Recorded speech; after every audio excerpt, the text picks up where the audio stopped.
प्रिय विद्यार्थियों, अब हम मोनो डाई ट्राई टेट्रा पेंटा हेक्सा डेंटेट लीजेंड के बारे में पढ़ चुके हैं। अर्थात संक्षेप में जाने की जिनकी बैलेंसी 1 होगी उसे monodentate, 2 valency didentate, 3 valency tridentate, 4 valency tetradentate, इस तरह से 6 बैलेंसी जिसकी होगी, यानी 6 कोवैलेंट कोऑर्डिनेट कोवैलेंट बॉन्ड जो बनाएगा सेंट्रल मेटल एटम से, वह लीजेंड हमारा इस तरह से हेक्साडेंटेट कहा जाएगा। और आप यहाँ थोड़ा तुलना करें बॉन्डिंग कैसे होगी। जैसे हमारा है ये K4Fe6 पोटेशियम फेरोसाइनाइड है, इसमें साइनाइड जो है मोनोडेंटेट लीजेंड है, इसकी बैलेंसी 1 है। बैलेंसी कितना है?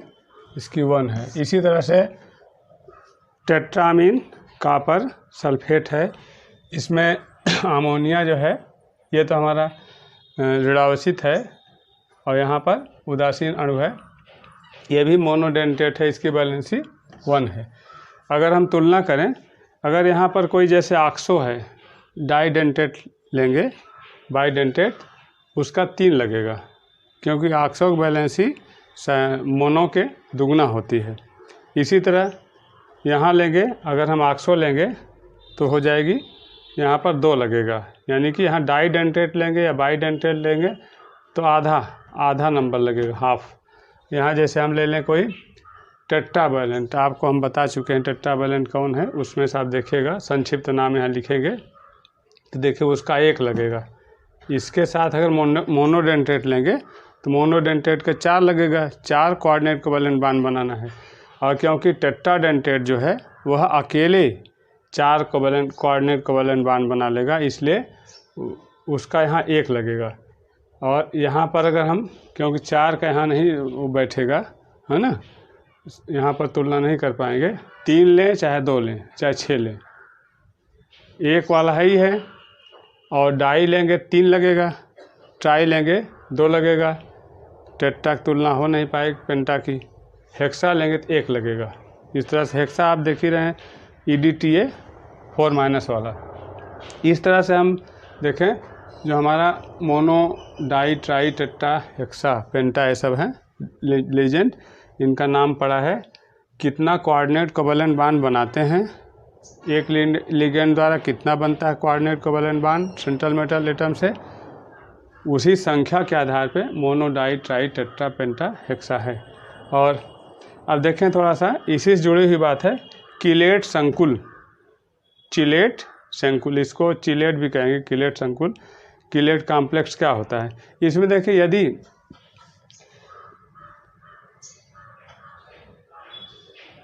दो या दो से अधिक संयोजकता वाला, या कहिए यदि कोई बहुसंयोजी लीजेंड, जैसे हमारा है एथिलीन डायमीन डाईडेंटेट है, यदि कोई बहुसंयोजी लीजेंड एक ही धात्विक केंद्रीय परमाणु के साथ, सेंट्रल मेटल के साथ, इसके एक से अधिक कोऑर्डिनेट कोवैलेंट बॉन्ड बनाए, यानी कि इसका एक से अधिक समूह का बॉन्डिंग कोऑर्डिनेट कोवैलेंट बॉन्ड बनाया जाए, तो इसे हम कहेंगे, इस पूरे यौगिक को कहेंगे किलेट, है ना।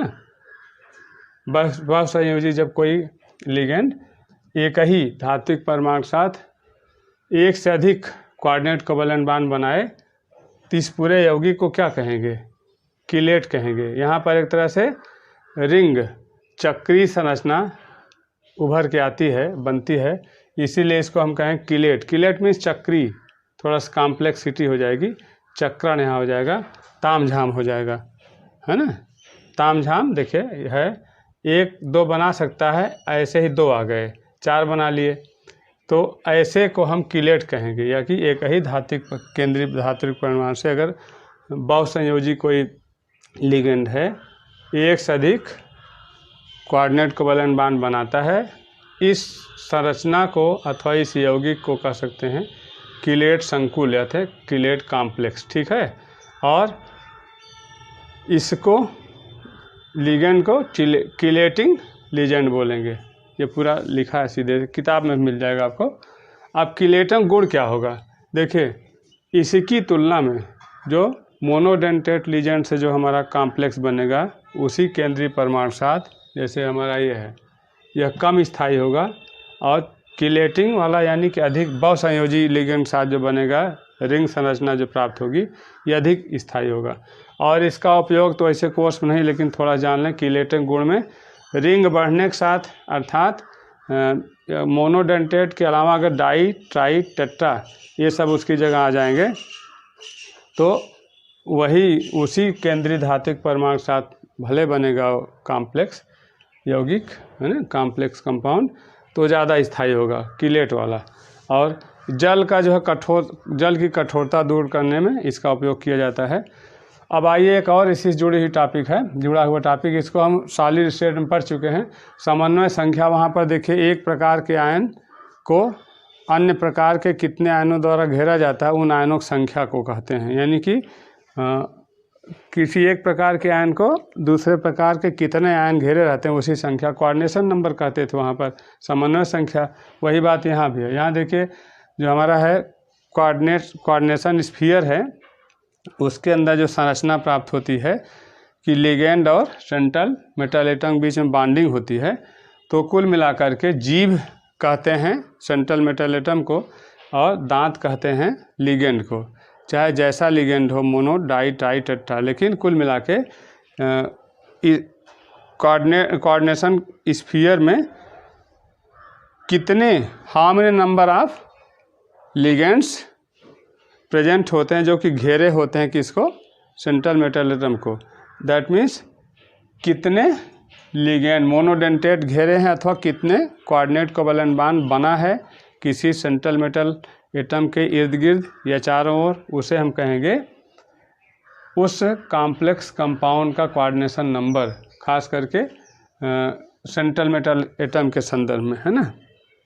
अब देखिए अगर हमारा मोनोडेंटेट है, मोनोडेंटेट लिगेंड और मेटल के बीच में बॉन्डिंग है, तो जितने मोनोडेंटेट लिगेंड की संख्या होगी उतना ही कोऑर्डिनेट कोवैलेंट बॉन्ड होगा। इट मीन्स चाहे संख्या गिन लें चाहे कोऑर्डिनेट कोवैलेंट बॉन्ड गिन लें, तो हमारा वही जैसे हमारा है यही है, इसमें कोऑर्डिनेशन नंबर 6 हो जाएगी, क्योंकि एक central metal atom 6 monodentate ligand से घिरा हुआ, यहाँ पर 4 हो जाएगी, क्योंकि यहाँ पर एक कॉपर जो है central metal atom 4 monodentate ligand से घिरा होगा।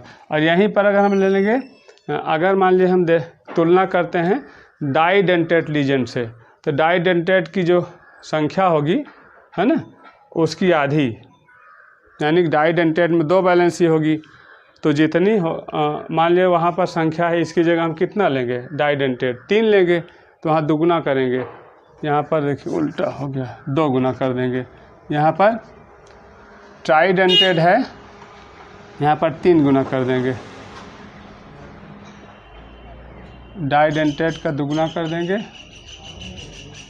है ना, और ट्राईडेंटेट का 3 गुना कर देंगे, और नंबर ऑफ टेट्राडेंटेट का 4 गुना कर देंगे। जाहिर सी बात है। आप देखिए अगर नंबर ऑफ लिगेंड देखेंगे तो मोनोडेंटेट 6 है तो 6 कोऑर्डिनेशन नंबर हो जाएगा, डाईडेंटेट लेंगे 3 ही होगा तो उसको दुगना करेंगे आएगा 6 ही आएगा। यहाँ पर अगर हम ट्राईडेंटेट लेंगे 2 उसकी संख्या आएगी तो 3 गुना करेंगे तब जाके 6 होगा। और यहाँ हम ले लेंगे हेक्साडेंटेट कोई लिगेंड तो एक ही 6 बांड बना देगा, अर्थात उसमें 6 से गुणा करेंगे। नंबर ऑफ लिगेंड मोनोडेंटेट में जितना नंबर ऑफ लिगेंड होगा उतना ही जो है कोऑर्डिनेशन नंबर होगा, और डाईडेंटेट में उसका दुगुना करेंगे तब कोऑर्डिनेशन नंबर आएगा, ट्राईडेंटेट में 3 गुना करेंगे, है ना। और आपका टेट्राडेंटेट में इस केस में देखें टेट्राडेंटेट 1 लगेगा, मोनोडेंटेट 1 है तो 4 हो गया, ऐसे 4 लगे, 4 घेरे हुए हैं, अर्थात सेंट्रल मेटल एटम को कितना मोनोडेंटेट लिगेंड घेरे रहते हैं यानी कि कोऑर्डिनेट कोवैलेंट बॉन्ड बनाए रहते हैं, वही संख्या ही मोनोडेंटेट लिगेंड की कोऑर्डिनेशन नंबर हो जाती है सेंट्रल मेटल एटम के संदर्भ में। और अगर डाई होगा तो दुगुना हो जाएगा, ट्राई तो तिगुना हो जाएगा, और टेट्रा होगा तो चौगुना हो जाएगा, और हेक्सा होगा तो 5 गुना हो जाएगा।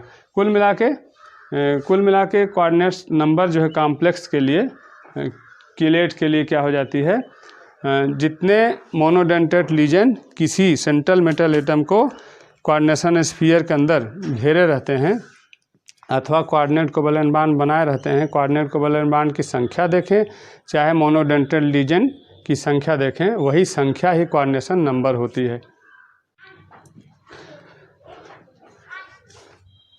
किसी कॉम्प्लेक्स कंपाउंड के सेंट्रल मेटल एटम का कोऑर्डिनेशन नंबर यानी समन्वय संख्या होता है,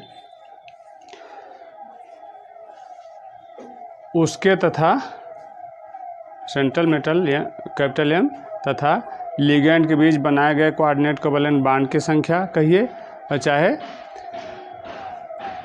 मोनोडेंटेट लीजेंड की संख्या कह दीजिए, और डाइडेंटेट लीजेंड की संख्या की बात करें, क्योंकि संख्या से कोऑर्डिनेशन नंबर निकालना आसान है, क्योंकि बॉन्डिंग हम नहीं शो कर पाएंगे बार बार, बस इतना जानते रहे कौन मोनोडेंटेट, कौन डाइडेंटेट, कौन ट्राई, कौन टेट्रा, कौन पेंटा, कौन हेक्सा।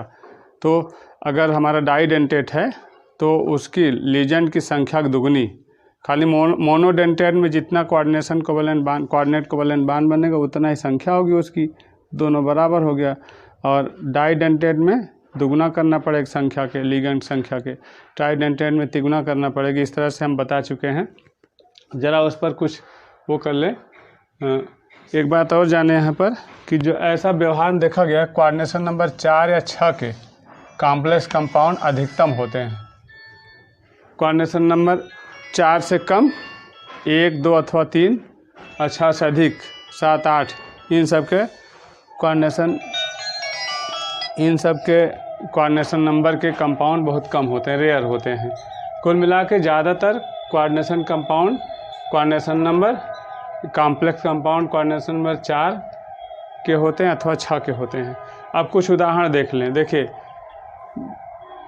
डाइसाइनो अर्जेंटेट है, इसका नामकरण हम बाद में करेंगे अगले टॉपिक में। ये जो कंपाउंड है इसमें देखिए, इसका coordination number central metal atom Ag का Cn होता है, हमेशा सेंट्रल मेटल एटम का ही कोऑर्डिनेशन नंबर होगा 2 हो जाएगा, क्योंकि मोनोडेंटेट है और साथ साथ में चाहे इसकी संख्या गिन लें, चाहे, क्योंकि बॉन्डिंग यहाँ बिना बॉन्डिंग बनाए हम बॉन्डिंग नहीं बना पाएंगे, माने कोऑर्डिनेशन नंबर निकालना कठिन होगा। इसलिए लिगेंड की संख्या से, परिभाषा तो बॉन्ड कोऑर्डिनेट कोवैलेंट बॉन्ड की संख्या से आप देंगे, लेकिन जब निकालना होगा तो क्योंकि बनाना उतना आसान नहीं होगा, थोड़ा सा लंबा हो जाएगा। बस आप जानते रहिए कि अगर लीजेंड का नंबर मोनोडेंटेट है, जितना नंबर उतना ही कोऑर्डिनेशन नंबर हो जाएगा। इसका नंबर 2, या देखिए इसका नंबर 4, तो कोऑर्डिनेशन नंबर 4। ये देखिए ये क्या है, ऑक्सीलेटो है, इसका नंबर 3 है, दुगना करेंगे 3 × 2 तो Fe का, आयरन का कोऑर्डिनेशन नंबर 6 हो जाएगा। अब प्लेटिनम का देखिए, एथिलीन डाइमीन डाइडेंटेट है तो इसके 2 हैं, तो 2 × 2 प्लस ये मोनोडेंटेट है, 2 × 2 = 2, 6 हो जाएगा, 2 दूनी 4, 2 6। और Fe का, क्योंकि एथिलीन डाइमीन डाइडेंटेट है, इसके 3 है, दुगना करेंगे 3 दूनी 6 हो जाएगा। मॉलिब्डेनम का कोऑर्डिनेशन नंबर 8 हो जाएगा, क्योंकि मोनोडेंटेट है, साइनाइड। और इसी तरह से आप देखिए Fe का, इसमें इस कॉम्प्लेक्स आयन में, कहीं कॉम्प्लेक्स आयन हो चाहे कॉम्प्लेक्स मॉलिक्यूल हो, है ना, कॉम्प्लेक्स कंपाउंड का मॉलिक्यूल हो, आपको नंबर ऑफ लीजेंड से मतलब है। अब देखिए क्या हमारा हेक्साडेंटेट होता है, एक ही है तो इसका Fe का कोऑर्डिनेशन नंबर 6 हो जाएगा। और ये मोनोडेंटेट है, कार्बन मोनोऑक्साइड, इसलिए इसका 5 है तो 5 हो जाएगा, 5 ही बॉन्ड कोऑर्डिनेट कोवैलेंट बॉन्ड बनाएगा। इस तरह से आप प्रैक्टिस करेंगे। ये थोड़ा पेचीदा देखने में लगे, लेकिन बहुत आसान है। आप PH3 जानते हैं, PH3 फास्फीन, और फेनिल C6H6 में से एक H हटाइए तो C6H5 का एक बैलेंसी वाला क्या हो जाएगा, फेनिल हो जाएगा, जैसे अल्किल होता है। तो फेनिल PH3 की जगह C6H5 का 3 बन जाएगा। PH3 ना लिखें तो यहाँ पर C6H5 का 3, यानी कि इसको कहेंगे ट्राईफेनिल फास्फीन। और इसके प्रत्येक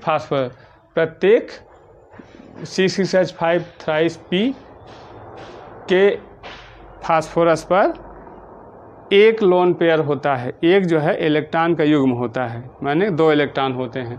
और इसके 3 लगे हैं, मोनोडेंटेट है ना, मोनोडेंटेट है, देखने से बड़ा इससे मतलब नहीं, मोनोडेंटेट है, इसकी संख्या 3 है, उतना ही कोऑर्डिनेट कोवैलेंट बॉन्ड बनाएगा, अर्थात रहोडियम का कोऑर्डिनेशन नंबर 3 हो जाएगा। अब देखिए प्रभावी परमाणु क्रमांक, तमाम टॉपिक हैं उस उतने आवश्यक नहीं है। प्रभावी परमाणु क्रमांक संकर यौगिकों के स्थायित्व की व्याख्या सीजीविक कहिए चाहे सीडीविक कहिए, इन्होंने व्याख्या करने के लिए प्रभावी परमाणु क्रमांक अर्थात इफेक्टिव एटॉमिक नंबर की परिकल्पना पेश किया, सिद्धांत पेश किया। इसको निकालते कैसे हैं, जैसे हमारा है, उदाहरण लेंगे कि इफेक्टिव एटॉमिक नंबर हो जाएगा जो मेटल है उसका परमाणु क्रमांक और माइनस उसकी ऑक्सीकरण संख्या, उस विधि से निकालते हैं जैसे ऑक्सीकरण संख्या फर्स्ट टाइम निकाल चुके हैं, प्लस कोऑर्डिनेशन नंबर गुणे 2, क्योंकि कोऑर्डिनेशन नंबर जो होगा वह मोनोडेंटेट लिगेंड संख्या होगी चाहे कोऑर्डिनेट कोवैलेंट बॉन्ड की संख्या होगी। प्रत्येक कोऑर्डिनेट कोवैलेंट बॉन्ड बनने में 2 इलेक्ट्रॉन डोनेट किया जाता है। तो कुल मिला के